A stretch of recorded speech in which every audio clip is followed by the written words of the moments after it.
Taylor's script, Comancheria, was one that came across my desk, so to speak, and I read it and loved it immediately. I had a meeting with Taylor over lunch and talked about the script and his background and where he came from, what inspired him, and he told me that Sicario, the script that he'd written before this, and his following script were kind of a three-part trilogy, essentially, of the death of the West. And I just fell in love with the idea of it and him, and made it a priority to make it happen.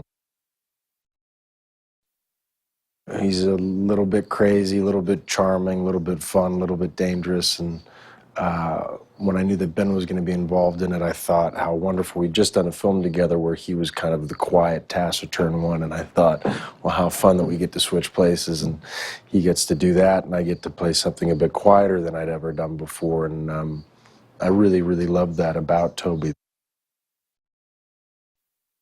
The cowboy aesthetic of this film is between the kind of cinemascope, wide-angle, anamorphic that they're using, to the color palette, to Taylor's words that are of a certain species of film that I grew up watching, and is kind of almost very 70s, and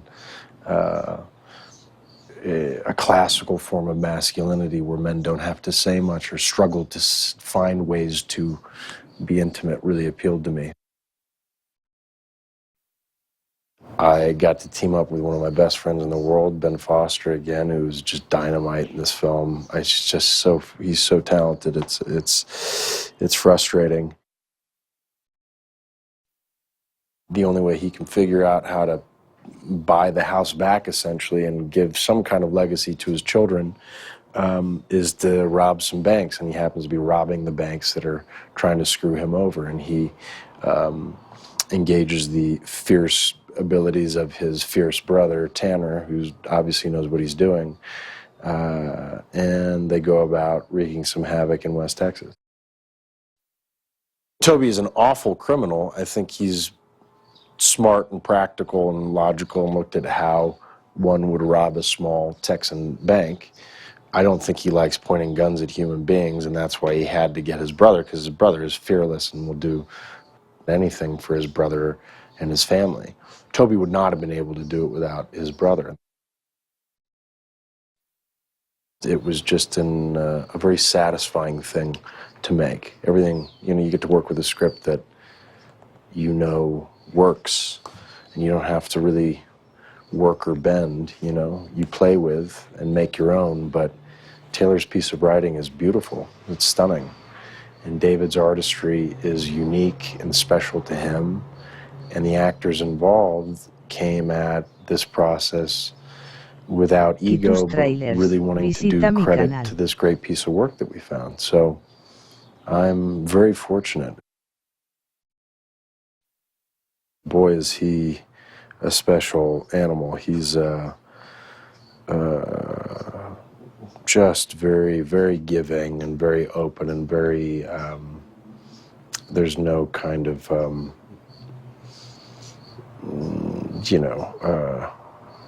he takes up a fair amount of space, He doesn't come in and start bellowing because he's been around forever and won an Academy Award.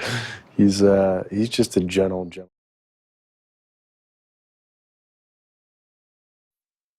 There's so many jobs you do your homework and you go on an investigation of who this person might be and what's the world, and the script felt so lived in and so familiar and cared for that the only thing to do was to make sure that I didn't give anybody an opportunity not to give me the job. Chris was attacked. We had just finished doing 3 months in Boston, getting hit with a fire hose for about 3 months, and that actually bonded us, didn't make us enemies, and felt an immediate kinship with him. And we've stayed in touch regularly since the finishing that shoot months ago, and the fact that we were able to come back together felt so natural and easy. I've been very fortunate to work with filmmakers that I suppose, are looking to create an environment on set which allows for a discovery, a collective discovery, rather than producing some shiny, well-oiled plastic thing. It's the filmmakers that I respond to are those who are looking for the space between. And David Mackenzie is that's his religion, it seems. The landscape here in Albuquerque has certainly served us. I think they did a darn fine job at creating a close West Texas feel here in New Mexico, which is great. I love working here. This is, I think, my third time shooting in New Mexico, and it's so versatile. At its core, the engine of this film is about brotherly love. Generations of a history of violence, and how do you survive a storm together? He's a joyous man. He's a man who loves his life. He's a man that appreciates every moment because it's going fast. And whether or not he knows how much time he has, if any of us know, it seems that how he's survived abuse, how he's survived prison, how he's survived a life of hardship, rather than tightening his reins, he loosened them. And that, I believe, is probably what separates these two men from each other. If Toby had asked Tanner to rob ice cream shops because his kids love pistachio ice cream, he'd do it. I think that's the point. It's, be it about money, be it about... it's just about doing the thing that you're asked to because you're doing it for love. And that simplifies everything. It's the great equalizer. It simplifies your life. Oh yeah, a lot of driving stuff has been a hoot. Yeah, being able to push that IROC with Chris, with just cameras attached, and just be like, go faster down those alleyways. Lord knows why they let me do that.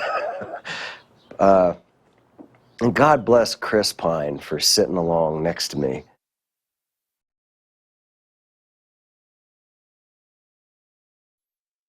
The thing that is really interesting about the movie or the script is that it seems to have a very strong sense of place, a very strong sense of identity, a strong sense of the weather and the environment. And it adds up to something that feels very cinematic, and it feels like it taps into the DNA of some of the great movies that have ever been made, or particularly great American movies that have ever been made. And that was something that was very exciting to me when I read it. I thought of kind of great bank robbery movies, of great road movies, of great westerns, and it's amalgamating all those things, and that feels really thrilling, you know. And it feels like it, in some ways, it belongs to a golden age of cinema from the 70s, but it also feels very contemporary.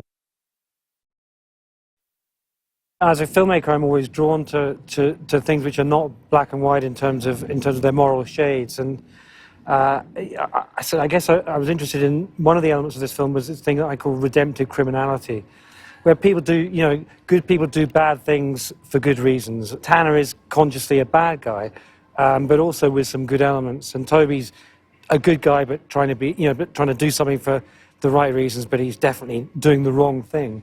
And I think there's something really interesting about that balance, and that is definitely an area of attraction for me as a filmmaker, but also in particular in this film.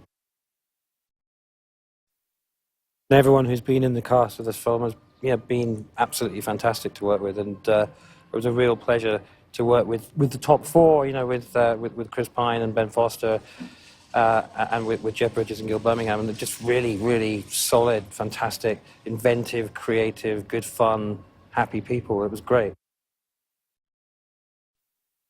There are a series of bank robberies in the film, the first few of which are successful bank robberies. The last one, things go a little bit wrong, and it plays out on a fairly big scale. It's a much bigger bank than the small-time banks that they've been robbing up until now. And so that was an interesting challenge to play on that scale, and the boys, when they enter the bank, aren't expecting it to be as busy. The other hearts of the movie is the relationship between brothers, which is a very strong thing. I have a great relationship with my brother, and I was very drawn to that relationship between brothers and what brothers are prepared to do to help each other. It feels like that's a kind of very universal theme, and something that's timeless, and that is a strong part of the film, I think. Family and what you do for family, and you know, in Toby's journey, as I said, he's prepared to do bad things, but he's essentially doing it for his family. It just feels like there's a lot of really strong kind of Americana imagery. There's a lot of the decay that's in this, there's a poverty and decay in the script that we were able to find here in places like the old banks that have closed down, or that are feeling like they're nearly closing down. That was a really important part of the flavor. But yeah, to be honest, the idea of doing any of this in non-real locations feels uncomfortable to me. I mean, it's such an amazing landscape and such an amazing, feeling and architecture and textures in the reality, that the idea of faking it feels very uncomfortable. It feels to me like modern filmmaking. It is kind of my method, and I'm going to hang on to that. And I actually think that other people will be following in the footsteps of that, and just keeping the energy alive. It's old school clapperboards and supervisors and all that stuff. And Video Village, every time you want to turn the camera around, you have to move it. It slows things down. We've been very, very productive making the film the way we've done it. It's not played as comedy, but there's a big, thread of humour in both the two relationships, and also in some of the people they meet. And the two brothers also have, as well as the reality of their situation, they also have a chance to have fun with each other. And there's a lot of fun in the movie.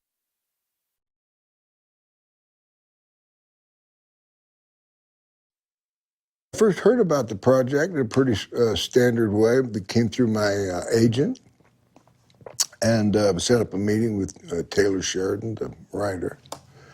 And we had a wonderful, wonderful meeting. Among other things, he told me that he had an uncle, Parnell McNamara, who my character was loosely based on, and that, of course, excited me. Any time a writer is really, deeply knows the subject matter, that helps me a lot. One of my favorite things and most helpful to me is working with the wardrobe, getting into the guys' clothes, and working with the different artists involved, from the production designer, trying to figure out what the guy's house looks like, what he might have on his desk in his office, little things like that. He's a Texas Ranger, and Texas Rangers are guys who are kind of the cream of the crop as far as law enforcement goes. I believe they're the oldest law enforcement agency in the United States. And Marcus, the fellow that I'm playing, is he's kind of reaching the end of the line. He just got a letter from the higher-ups telling him it's time to shut it down and retire. And he spent his whole life doing this, what he's up to, getting the bad guys and solving crimes. And I think that's something a lot of folks can relate to, giving up what they've done all their life.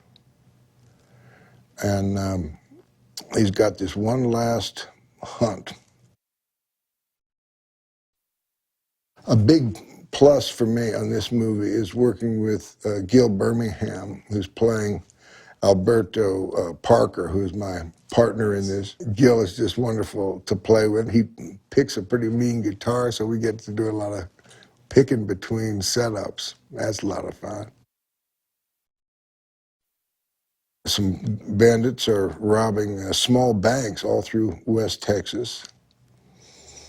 And and people haven't figured out, who they are yet. And it seems like a pretty kind of a no big deal, but then it starts to really pick up speed. And these turns out that they're brothers, and they've been robbing quite a few of these small banks before we get them. The criminal mind and law enforcement fellows, they're pretty in sync as far as what it takes to pull off a crime, and Marcus can tell pretty quick that these guys are smart. I read the script and I said, oh man, this is pretty good. Well, maybe I'll meet the director and that'll kind of turn me off, and I'll. So I said, before I meet the director, let me see one of his movies. And they sent me Start Up, that David McKenzie directed, our director, and I was just knocked out. I mean, what a great movie and what a talented man. And then we had a meeting, and I thought, oh, this is going to be so great. And I was, so pleased to be engaged, because I thought, this could be a good one, man. And then, you got Chris Pine and Ben Foster, and all the cast started to come together. And one of these brothers, could be apparently called the bad guy, but you got to think about his motives and what he's doing for his brother and his nephews, and so he's got some goodness in him. What motivates all these characters is interesting, and I think that's what makes it a little ambiguous about who you're rooting for. Who are the bad guys, who are the good guys? It's all a matter of point of view.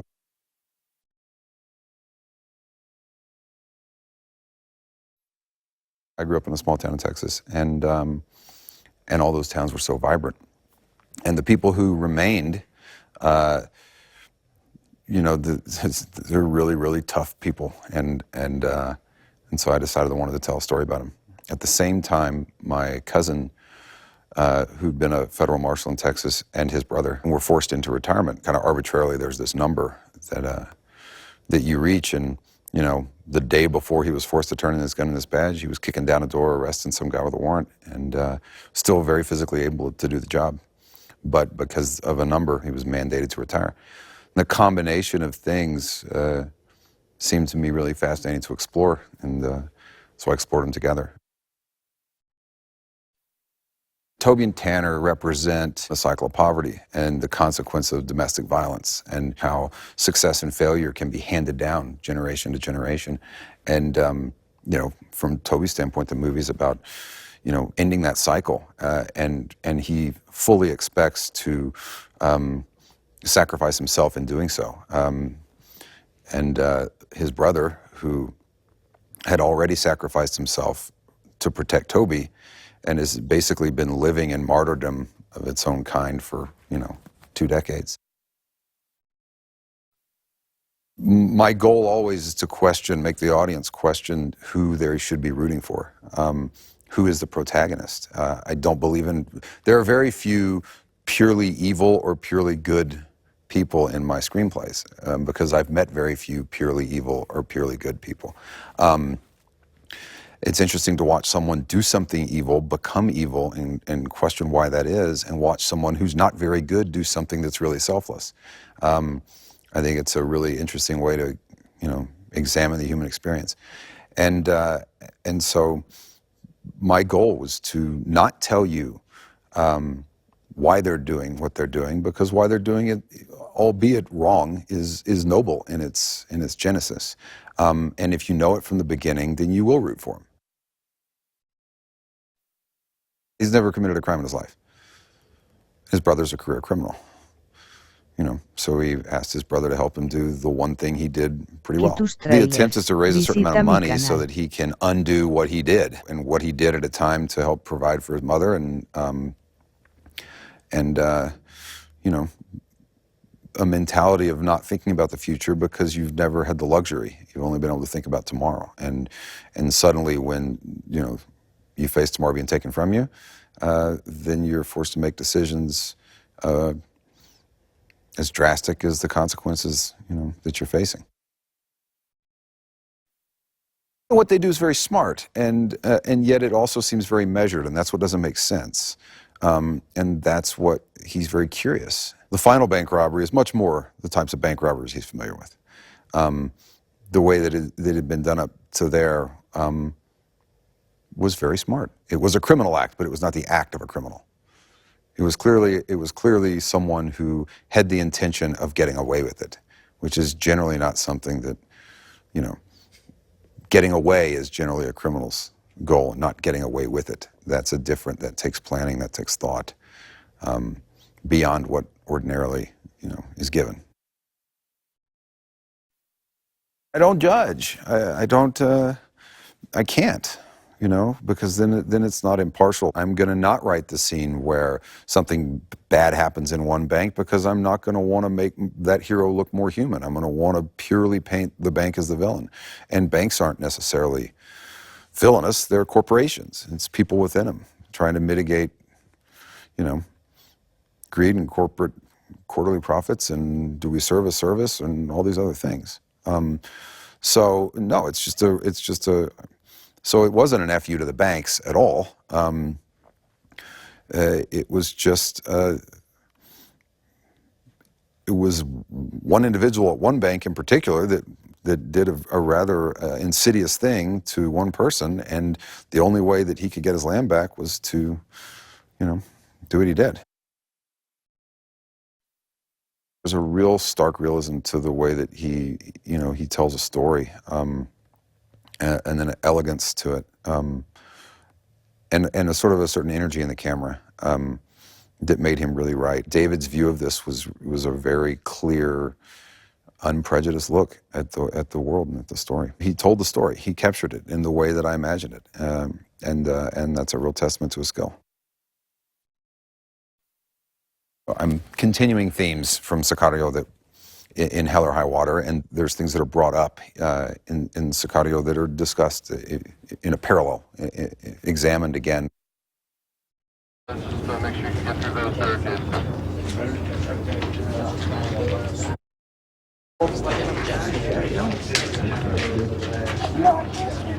Okay. Yes, I'm still on too. So we're gonna just make sure you get through those surges. It did. Filled in and out, so Okay, because I'm shorthand or scribbles or I'm just sometimes I'm writing over the same word, so I don't know.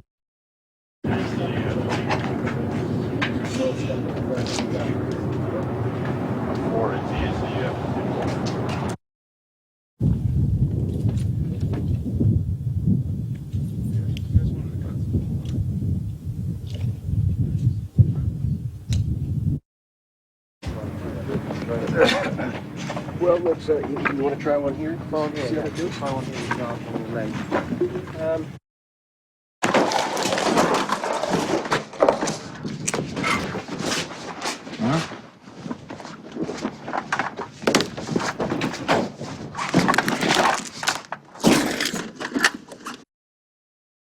I think they're innocent. I bet you do. But until then, we'll hold on to this for you. Let me thank you for your cooperation. Well, if I don't hear from you in like 24 hours, then I'm calling. I'm calling your office. Thank you, ma'am. I don't think you're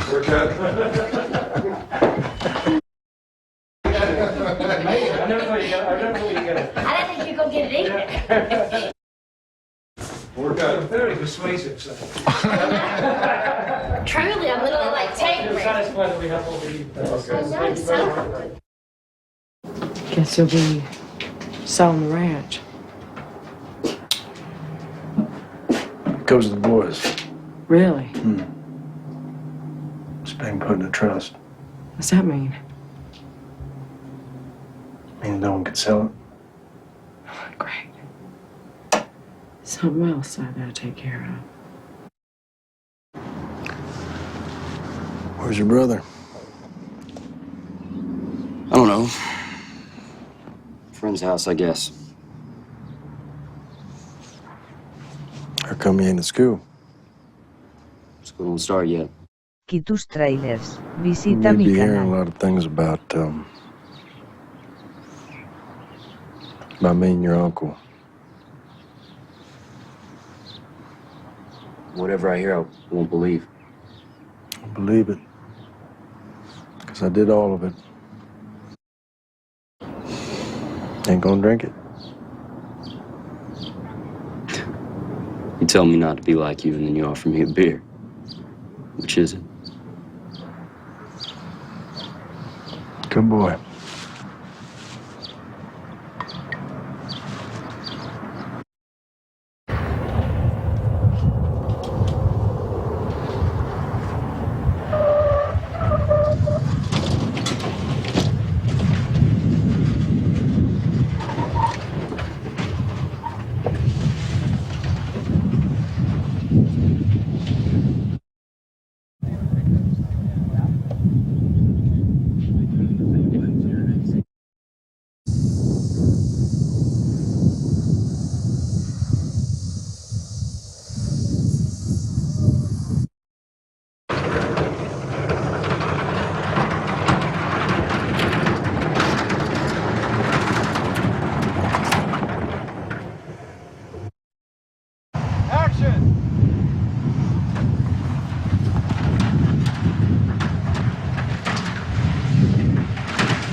The way you've been delivering that a little bit tougher at her, I think you should definitely try one of those just so see how she's So you're going to come down? I think I'll be able to get that.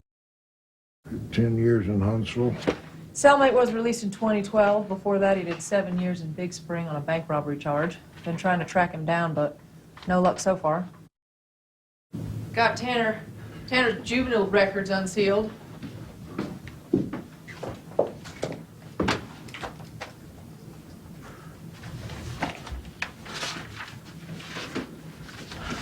What a piece of work that boy was. That big girl. She sure was sassy. You sure used to that old timer? Yeah, we showed him Toby's DMV photo. He's Marcus. Yeah. He's not a suspect and you are retired. I hear you. Okay, Okay. You like this desk? I do. I'll see you, Marcus. Sealed?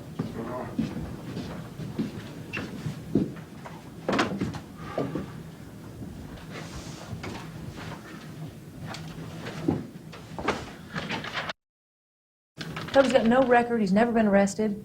His only court appearance was at his divorce. Toby owns this ranch? It was his mama's. Now it's in a trust for his kids.